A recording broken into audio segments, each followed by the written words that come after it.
여러분 안녕하십니까? 바디바이블 모범 말씀입니다. 의학박사 이창호 장로입니다. 오늘 말씀은 욥기 42장 17절입니다. 욥이 늙어 나이가 차서 죽었더라. 오늘 제목은 허물을 극복한 받아들임입니다. 알베르 까미의 시지프스의 신화를 보면 시지프스라는 사람이 나오죠. 시지프스가 신에게 죄를 지었습니다. 그리고 벌을 받게 됩니다. 시지프스는 매일매일 높은 산에 돌을 가지고 올라가지요. 그런데 정상에 선 바로 그 순간 그 돌이 다시 떨어져 내립니다. 그럼 시지프스는 다시 내려가서 그 돌을 이고 다시 정상으로 올라갑니다. 그리고 돌은 다시 떨어집니다. 이 끝없는 반복을 영원히 계속해야 하는 것이 시지프스가 받은 형벌입니다. 까미는 시지프스를 통해서 인간의 삶을 이야기합니다. 인생은 무엇인가? 인간은 무엇인가? 허무의 반복이라는 것이죠. 인간은 끊임없이 정상을 꿈꾸며 올라가려고 합니다. 돈을 벌어서 정상에서 서고 싶고 또 명예와 권력, 인기 정상에 오르려고 합니다. 그렇게 정상에 서면 보통 끝, 행복 시작이라고 믿죠. 그러나 정상에 선 순간 허무입니다. 뭐가 있을 줄 알았는데 다시 처음입니다. 끝없는 반복이죠. 인생의 진짜 비극은 무엇일까요? 피곤할 수밖에 없는 육체가 비극일까요? 아닙니다. 허무의 자각이죠. 인생의 진면목이 허무라는 것을 할 때 비극은 시작되는 것입니다. 내가 지금 하고 있는 일들이 아무것도 아니라는 것, 똑같은 허무의 반복일 뿐이라는 사실을 자각하게 되었을 때 인생은 비극이 되는 것입니다. 내가 지금 뭐 하고 있는 거야? 내가 왜 이 돌을 굴리고 있지? 내가 왜 살지? 내가 왜 공부를 해야 되지? 이 영원한 반복을 매일매일 해야 된단 말인가? 많은 사람들이 인생이라는 이 허무의 늪 속에 빠져서 발버둥 치면서 살아갑니다. 왜 공부를 해야 하고 왜 대학을 가야 하는지를 알지를 못하는 10대들도 허무 속에 살아가고요. 왜 시집 장가를 가야 하는지, 왜 직장 상사 눈치를 보며 자존심을 죽이며 일을 해야 하는지 알지 못하게 된 젊은이들도 허무 속에 살아갑니다. 자식들 대학 장가 다 보내기 위해 숨가쁘게 달려온 인생이건만 나는 무엇을 하였는가? 내가 남긴 삶의 흔적은 무엇인가? 돌아보는 노인들의 가슴도 뻥 뚫려 있기 마찬가지입니다. 그럼 우리 인생은 허무를 언제 넘어가게 되는 것일까요? 그것이 바로 받아들임입니다. 저는 욥기를 보면 욥의 말년이 축복이라는 생각이 조금도 들지 않습니다. 욥은 하나님께 고난을 받았습니다. 전 재산이 하루아침에 다 날아가고 자식들도 다 죽고 아내도 집을 나가버렸습니다. 친구들이 와서 욥의 염장을 긁으면서 정죄를 하죠. 욥은 오랜 침묵을 깨고 자신의 의로움을 증명하고 싶어 합니다. 그래도 하나님은 응답해 주시지 않습니다. 욥의 집요한 추궁과 질문 속에 하나님께서 욥에게 나타나셨을 때 하나님은 욥이 받은 고난에 대해서 이유를 설명해 주시지 않습니다. 그저 당신의 초월성만을 나타내 보여주십니다. 그리고 나서 욥은 다시 자식을 낳고 갑절의 재산을 받았다고 합니다. 과연 이것이 축복일까요? 자식들을 잃어버렸는데 다른 자식들을 얻었다고 해서 상처가 축복이 될 수 있을까요? 저는 욥기의 마지막 구절이 마음속에 와닿습니다. 욥이 늙어 나이가 차서 죽었더라라는 구절이죠. 욥이 행복했다는 말이 없습니다. 욥의 의문이 풀렸다는 말도 없습니다. 그저 의문을 풀지 못한 채 나이가 들고 늙었고 그리고 죽었다는 말뿐입니다. 욥기는 우리에게 받아들임을 요구하고 있습니다. 내 인생에 불어닥친 고난, 허무한 삶에 대해 하나님 나는 왜 허무합니까? 하나님 왜 내게 고난을 주십니까? 묻지 말라는 것이죠. 그냥 그 허무, 그 고난을 받아들이고 묵묵하게 살면서 늙어가고 그렇게 죽으라는 것입니다. 왜냐하면 허무와 고난이란 하나님께서 인생에게 고통을 주시는 징벌이 아니기 때문입니다. 허무와 고난이라고 하는 인생의 생 얼굴을 맞이하는 것이 지혜로운 인생이 되는 길이라는 것입니다. 그래 좋다. 이것이 내 인생인가? 이것이 내 현실인가? 그럼 달게 받아들이겠다.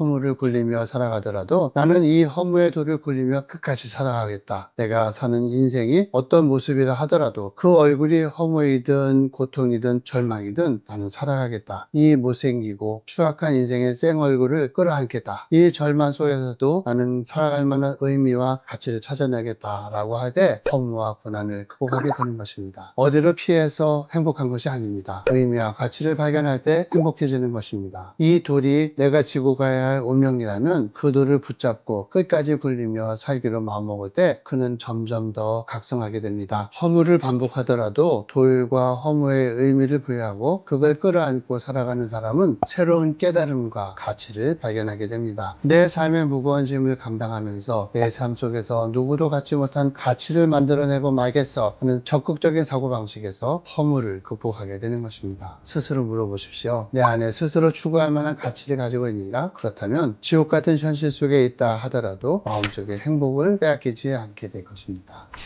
이상으로 선한 목자를 따르고 싶은 이창호 장로였습니다. 오늘도 여러분 인생의 생얼굴을 직면하면서 받아들이시고 그 속에서 가치를 찾아내시기 바랍니다.